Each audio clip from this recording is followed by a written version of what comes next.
Good Wednesday afternoon. Thanks for joining us on KARE 11 News Now. I'm Sammy Solina. There's new charges today for a deadly shooting near a St. Paul homeless encampment. According to investigators, Francisco Diaz-Chique shot and killed a man at the encampment near Maryland Avenue and Jackson Street over an unpaid drug debt. Police say several witnesses recall Diaz-Chique showing up to the encampment to sell drugs before the shooting and identified him in surveillance video from right after it happened. The Ramsey County Medical Examiner says the victim was shot 7 times. Today, we are a step closer to Governor Walz calling for a special session after his meeting yesterday with top lawmakers to discuss gun laws. The governor is adamant the session will focus on banning assault weapons, particularly after the Annunciation Church shooting 2 weeks ago and the political assassination of Representative Melissa Hortman and her husband in June. While Republicans say they plan to pursue priorities surrounding mental health measures and more funding for school safety. Jennifer Hoff tells us more. Hi, everyone. Good afternoon. Thank you all for coming. Governor Walz speaking to the press after a private meeting with top legislators determined to call a special session to create a public safety policy after a violent summer. We have weapons of war and high-capacity magazines on the streets that should not be there. We have folks that have firearms that should not have them, and we should be doing everything in our power to do something about that. Nearly 2 weeks ago, a shooter opened fire on Annunciation Church, killing 2 children. Walz saying their families are now demanding action. That coming just 2 months after a gunman killed Representative Melissa Hortman and her husband at home. House Speaker and Republican Lisa Damas says her party is focused on school safety, laying out 7 priorities it plans to pursue, some with the more than $100 million in funding from the now canceled express rail line to Duluth. House Republicans are committed to making sure that we are keeping our schools and our communities safe, and that is a very broad way of looking at that and getting at the actual foundational root issues that cause someone to act out in such a horrendous way. Now it is unclear when Walz may call this special session, but both parties say they're optimistic about continuing talks this week while acknowledging any policies will require bipartisan support in both the chambers that are closely divided. A shelter-in-place order was enacted late last night in Wyoming, Minnesota, and today we're learning more about what happened. For several hours, people were told to stay in their homes near Forest Boulevard Trail and Goodview Avenue after authorities say an intoxicated man was threatening to harm himself and made statements to friends threatening to shoot police officers. Just after 9 p.m., shots were fired from inside his home, and according to a press release, nearby houses were hit by bullets. Police tried to make contact with him, even sending in a drone through a window. Once they entered his home, authorities discovered he'd already apparently died by suicide. No one else was hurt, and the shelter-in-place order was lifted hours later. Happening right now, the woman who bought guns used to kill 3 first responders is in court for a sentencing hearing. Ashley Deardole pleaded guilty in January to buying the guns her boyfriend used to kill Burnsville officers Paul Elmstrand and Matthew Ruge and firefighter paramedic Adam Finseth in February 2024. Michelle Beck tells us more. Well, this afternoon, we're expecting prosecutors to ask the judge for 3.5 years of prison time. That's for Ashley Deardole. She pleaded guilty in January to buying the guns her boyfriend used to kill 3 first responders from Burnsville. Her boyfriend, Shannon Gooden, was a convicted felon, so he wasn't allowed to buy or have guns. As we wait on Deardole's sentencing, we've already seen a big change because of all this.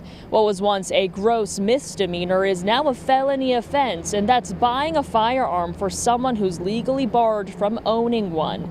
But of course, it goes without saying, nothing can bring back the loss that loved ones are feeling every day. Before Matt died, he shared how much it bothered him that there was not a lot of support for first responders. These people that show up in very dangerous situations, not knowing what they're walking into. And since these heroes were killed, the support has been amazing. And I know that would make Matt very happy. Yeah, that was Officer Matthew Ruge's mother speaking there. And back to today, the court schedule says at 2 p.m., starting at 2 p.m., Ashley Deardahl will learn her fate. Back to you. Developing right now overseas, Poland saying at least 19 Russian drones entered their airspace overnight during a wave of strikes on Ukraine. This video shows a home that was destroyed by one of the drones shot out of the sky. Polish officials say those drones were shot down with the help of NATO allies. Russia playing defense, saying it was not targeting Poland, and officials in Belarus saying they were tracking missiles that, quote, lost their course. Molly Hunter is in London with the latest on this major escalation. Overnight, there was a major Russian drone attack on Ukraine, and Poland says some of those drones, a huge number of those drones, crossed the Ukrainian border and were shot down above Polish airspace. Now, Polish and NATO air defenses were scrambled overnight to shoot them down. This is not the first time a Russian drone has strayed or crossed the border into Polish airspace. It is unprecedented because it is the first time that one has been shot down over a NATO country. Now, Poland called this an act of aggression. The numbers are still being worked out. And the Russian Ministry of Defense released a statement. They didn't confirm or deny they were Russian drones. They said there were no intentions to engage any targets on the territory of Poland. But the view from Europe, not only was it the biggest violation of European airspace since Russia invaded Ukraine in 2022, but they also suggest that it was intentional, not accidental. The German defense minister has said Russian drones clearly were set on course to reach Poland, quote, they did not have to fly this route to reach Ukraine. There's absolutely no reason to believe that this was a course correction error or anything of that sort. And here in the UK, the defense minister has asked armed forces to look at ways to, quote, bolster NATO air defenses over Poland. Molly Hunter, NBC News, London. Happening today, the man accused of stabbing and killing a Ukrainian refugee on the train in North Carolina has been charged with a federal crime. DeCarlos Brown now faces first-degree murder charges. This happened last month when 23-year-old Irina Zarutska got on a Charlotte train. Video surveillance cameras shows her sitting in front of DeCarlos. Nothing seems unusual, but minutes later, the man takes out a knife and stabs Zarutska multiple times. Zarutska died on the scene, and police arrested DeCarlos on suspicion of murder later that day. This young lady, Irina, survived Ukraine. She fled amid the deadliest land war in Europe since World War II. She fled to the safety, or so she thought, of the United States, just to have her life senselessly ended by someone who should have never been allowed to walk freely. DeCarlos has an extensive criminal history and, according to his family, suffered from schizophrenia. The case has since sparked a heated debate across political lines, with both Democrats and Republicans trading accusations on who or what is to blame.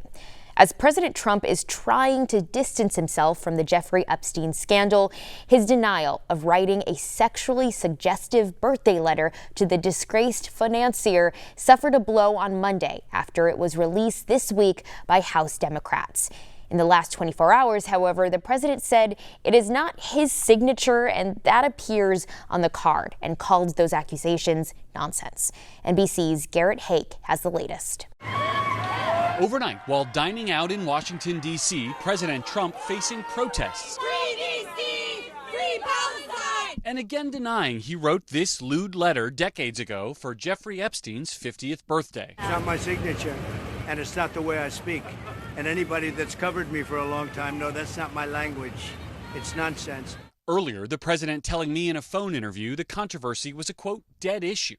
The letter includes this drawing, allegedly by the president's hand, of a naked woman's outline and a scrawled Donald signature below the hips. The drawing included an imagined conversation between Trump and Epstein that ends, "Happy birthday, and may every day be another wonderful secret." The White House digging in Tuesday. Would the White House support a professional handwriting expert review of the document released yesterday to prove that it's not the president's signature? Sure, we would support that. The president did not write this letter. He did not sign this letter, and that's why the president's external legal team is aggressively pursuing litigation against the Wall Street Journal, and they will continue to. The New York Times publishing this image comparing the signature on the Epstein letter to 5 other signatures of just Mr. Trump's first name pulled from the New York City mayoral archives. On Capitol Hill, the document's release reigniting efforts to force the release of all of the Department of Justice's files on Epstein. It's sort of indicative of the things that might come out if we were to release all of the files. In other words, embarrassing but not indictable.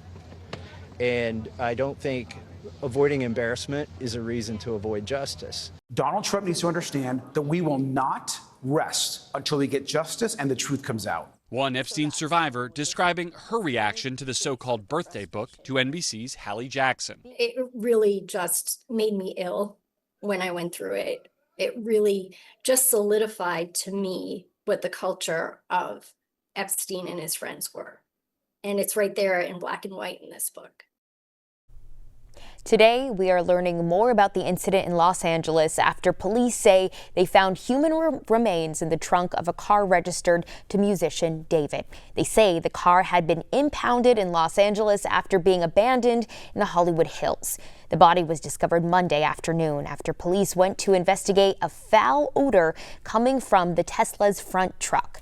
David found fame on TikTok and is currently on tour. The discovery was made just hours before the singer stepped on the stage in Minneapolis. David's spokesperson says he's cooperating with the investigation.